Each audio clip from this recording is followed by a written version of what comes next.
नमस्कार, मैं श्वेता और आपका स्वागत करती हूँ द इंडिया मूव्स में। क्या धरती खत्म होने वाली है? स्पेस ऑब्जेक्ट्स की हलचल पर नजर रखने वाले वैज्ञानिकों ने हाल ही में 2024 YR4 नामक एक क्षुद्र ग्रह यानी एस्ट्रॉयड की खोज की है, जो निकट भविष्य में पृथ्वी के करीब आने वाला है। हालांकि ये एस्ट्रॉयड पृथ्वी के लिए अभी कोई खतरा नहीं है, लेकिन वैज्ञानिक इस तरह के सेलेस्टियल बॉडीज पर नजर बनाए रखते हैं ताकि फ्यूचर में किसी भी संभावित टकराव से बचने के लिए समय रहते उपाय किए जा सके। 2024 YR4 क्या है? ये पृथ्वी के लिए कितना खतरनाक हो सकता है और इससे निपटने के लिए हमारे पास कौन कौन से उपाय मौजूद हैं? जानने के लिए वीडियो को एंड तक जरूर देखें।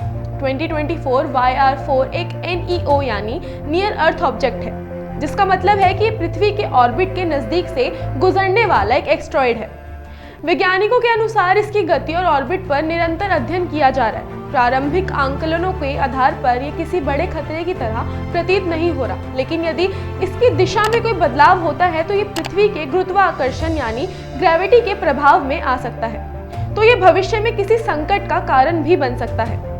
एस्ट्रॉयड्स की खोज और उनके पथ की निगरानी करना इसलिए जरूरी है क्योंकि बड़े आकार के एस्ट्रॉयड्स अगर पृथ्वी से टकराते हैं तो विनाशकारी प्रभाव डाल सकते हैं। जैसे एग्जाम्पल के लिए डायनासोर युग के अंत का कारण बनने वाला एस्ट्रॉयड लगभग 10 से 15 किलोमीटर के डायमीटर का था, जिसने पृथ्वी के जलवायु को हमेशा के लिए बदल दिया था।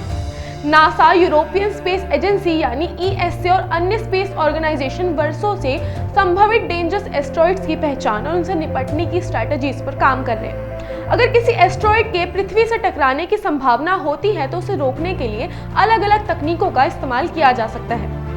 2022 में नासा ने डबल एस्ट्रॉयड रीडायरेक्शन टेस्ट यानी डार्ट मिशन को सफलतापूर्वक पूरा किया था। इस मिशन के तहत स्पेसशिप को जानबूझकर एक छोटे एस्ट्रॉयड डाइमोफोरस से टकराया गया था, जिससे उसके ऑर्बिट में बदलाव किया जा सके। ये पहली बार था जब किसी एस्ट्रॉयड के पथ को मानव द्वारा बदला गया। यदि 2024 YR4 जैसे एस्ट्रॉयड से कोई खतरा महसूस होता है तो वैज्ञानिक उसी सिद्धांत का उपयोग करके इसे पृथ्वी से दूर धकेलने की कोशिश कर सकते हैं। अब बात करते हैं ग्रेविटी ट्रैक्टर टेक्नोलॉजी की। इस टेक्नोलॉजी में एक भारी अंतरिक्ष यान को एस्ट्रॉयड के पास भेजा जाता है, जिससे उसकी ग्रेविटी धीरे धीरे एस्ट्रॉयड को अपनी ओर खींचने लगती है। उसकी दिशा बदल जाती है। यह एक लंबी अवधि की रणनीति होती है जिसमें समय लग सकता है, लेकिन ये एक प्रभावशाली तरीका है। साथ ही एस्ट्रॉयड को रोकने का दूसरा और लास्ट ऑप्शन है न्यूक्लियर एक्सप्लोजन। अगर कोई एस्ट्रॉयड बहुत ज्यादा बड़े आकार का हो और सीधे पृथ्वी की ओर बढ़ रहा हो तो वैज्ञानिक न्यूक्लियर एक्सप्लोजन का सहारा ले सकते हैं।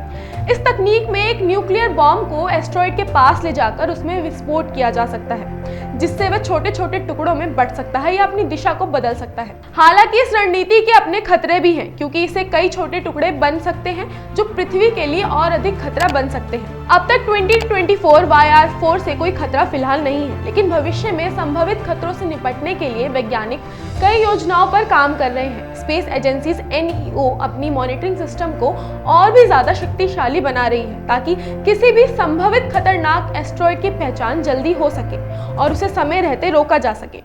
नासा के आर्टिजम प्रोग्राम और लूनर गेटवे स्टेशन के माध्यम से वैज्ञानिक चंद्रमा और उससे आगे के अंतरिक्ष में निगरानी बढ़ाने की योजना बना रहे हैं।